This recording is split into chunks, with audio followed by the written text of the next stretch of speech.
Channel. मेरा नाम है जीनत और आज हम लोग इस वीडियो में क्लास 9 की मैथ की एक्सरसाइज 1.2 डिस्कस करेंगे।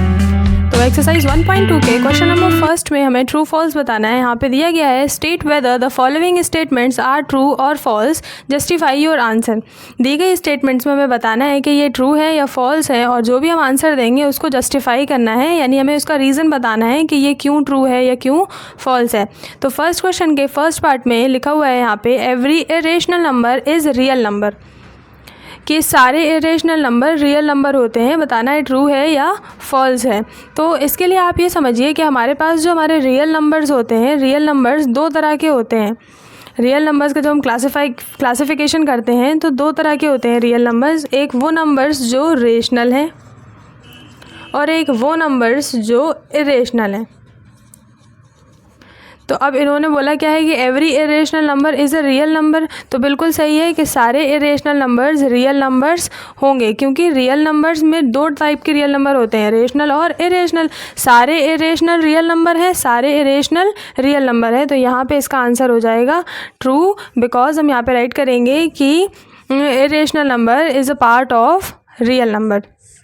ठीक है, अब इसका सेकंड पार्ट देख लेते हैं हम लोग। सेकंड पार्ट में जो स्टेटमेंट दी गई है वो है every point on the number line is of the form √m where m is the natural number. मतलब कि नंबर लाइन में जितने भी पॉइंट्स होते हैं वो सभी √m के फॉर्म में होते हैं, यानी उनका कुछ ना कुछ स्क्वायर रूट, किसी न किसी के स्क्वायर रूट होते हैं वो। तो जैसे हम बात करें m के लिए, अगर एक एग्जांपल ले लें हम कि √9 ले लें हम यहाँ पे, तो √9 लेने पर देखिए m जो है वो एक नेचुरल नंबर है, 1 से शुरू हो रहा है, 9 एक नेचुरल नंबर है, और √9 जब ओपन होगा तो ये 3 आ जाएगा और नंबर लाइन में डिनोट भी हो जाएगा। तो यहाँ पर तो ये कंडीशन फॉलो कर रही है, तो इस हिसाब से देखें स्टेटमेंट ये ट्रू होगी। लेकिन अगर यहीं √9 की जगह पे हम कोई एक ऐसा नंबर ले लें जिसका कोई परफेक्ट रूट ना हो, जैसे कि √10 ले लें, तो ये √10 जो है वो अब नंबर लाइन में डिनोट नहीं हो पाएगी। तो यहाँ पे बोला गया ना कि every point on the number line is of the form √m, तो ये तो फिर फॉलो नहीं करेगा, यानी कि ये वाली स्टेटमेंट हमारी फॉल्स हो जाएगी। अब इसकी थर्ड स्टेटमेंट में बोला जा रहा है every real number is a irrational number, कि सारे रियल नंबर क्या होते हैं, सारे के सारे रियल नंबर्स इरेशनल नंबर हैं। तो अभी इसी क्वेश्चन के फर्स्ट स्टेटमेंट में उन्होंने देखा था कि every irrational number is a real number. तो यहाँ पे हमने आपको बताया है कि रियल नंबर्स जो होते हैं वो दो तरह के होते हैं, रेशनल और इरेशनल, यानी सारे के सारे रेशनल रियल होंगे, सारे के सारे इरेशनल रियल होंगे। लेकिन अगर हम ये बोल दें, उल्टा बोल दें कि रियल नंबर, सारे के सारे रियल नंबर्स बस सिर्फ इरेशनल होंगे, तो ऐसा तो नहीं हो सकता ना, क्योंकि रियल नंबर्स तो दो तरह के हैं। रियल नंबर्स में रेशनल नंबर भी आ रहे हैं और इरेशनल नंबर भी आ रहे हैं। लेकिन यहाँ पे जो थर्ड स्टेटमेंट में है उन्होंने कह दिया कि सारे के सारे रियल नंबर सारे के सारे ही इरेशनल हैं, जबकि रियल नंबर्स में रेशनल भी आते हैं और इरेशनल भी आते हैं, इसलिए ये स्टेटमेंट क्या हो जाएगी, फॉल्स हो जाएगी। 1.2 एक्सरसाइज के सेकंड क्वेश्चन में दिया गया है कि are the square roots of all positive integers irrational, if not give an example of square root of a number that is a rational number.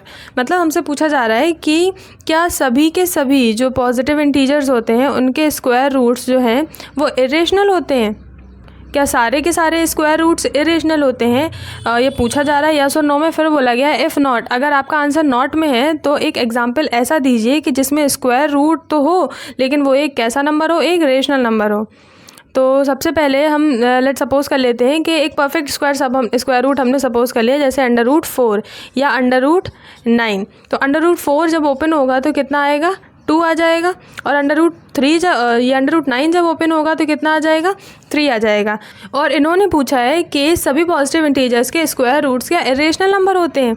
तो हमने तो ऐसे दो स्क्वायर रूट्स बता पा रहे हैं हम कि जिनका जो स्क्वायर रूट निकालने पर रेशनल नंबर आ रहे हैं। 2 भी एक रेशनल नंबर है और 3 भी एक रेशनल नंबर है।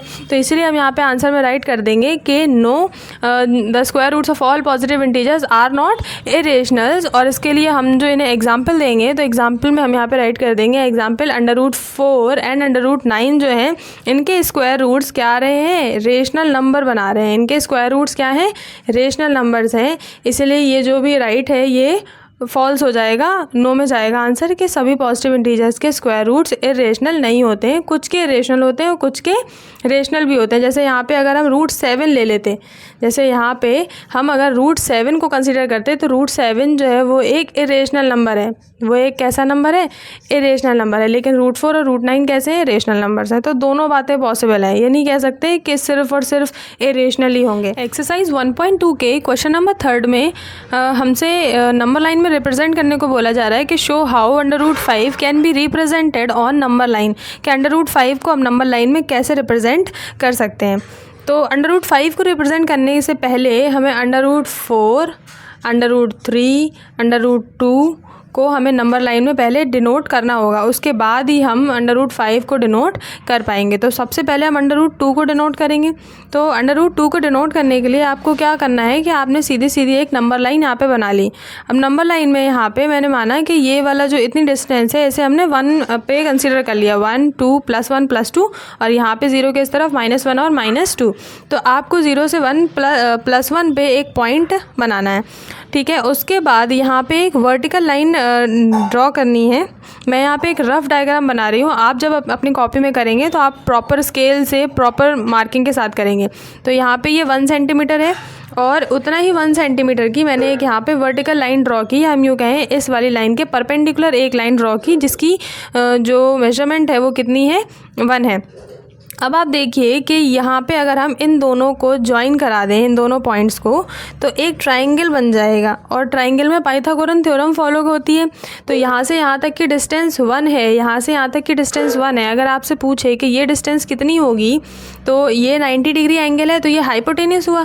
तो हम जब हाइपोटेनियस निकालते हैं तो क्या करते हैं, परपेंडिकुलर का स्क्वायर प्लस बेस का स्क्वायर।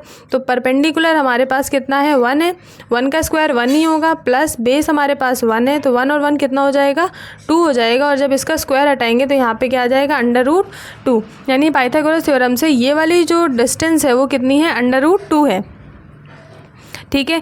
उसके बाद इसी तरह से हम क्या करेंगे, अब इस वाली लाइन पर, स्लांटेड लाइन के ऊपर एक वर्टिकल लाइन ड्रॉ करेंगे जिसकी मेजरमेंट फिर से अगेन कितनी होगी, 1 सेंटीमीटर की ही होगी इसकी मेजरमेंट। तो यहाँ पे हमने राइट कर दिया 1। अब क्या करेंगे कि हम इस पॉइंट से इस पॉइंट को ज्वाइन करा देंगे, इस पॉइंट से हमने इस पॉइंट को ज्वाइन करा दिया इस तरह से। जब हम इन दोनों को ज्वाइन कराएंगे तो फिर से जब हम पाइथागोरस देखेंगे, देखिए यहाँ पे तो ये 90 डिग्री है और 90 डिग्री है, तो ये हाइपोटेनियस की तरह का बिहेव करेगा। तो हाइपोटेनियस निकालने का तरीका क्या होता है कि बेस का स्क्वायर प्लस हाइट का स्क्वायर। तो यहाँ पे देखिए कि हमारा जो हाइट है या जो परपेंडिकुलर है उसका स्क्वायर 1 का स्क्वायर 1 ही रहेगा, प्लस बेस हमारा √2 है, √2 का स्क्वायर करेंगे तो स्क्वायर से √2 कैंसिल हो जाएगा, स्क्वायर से √रूट कैंसिल हो जाएगा, तो यहाँ पे आ जाएगा 2।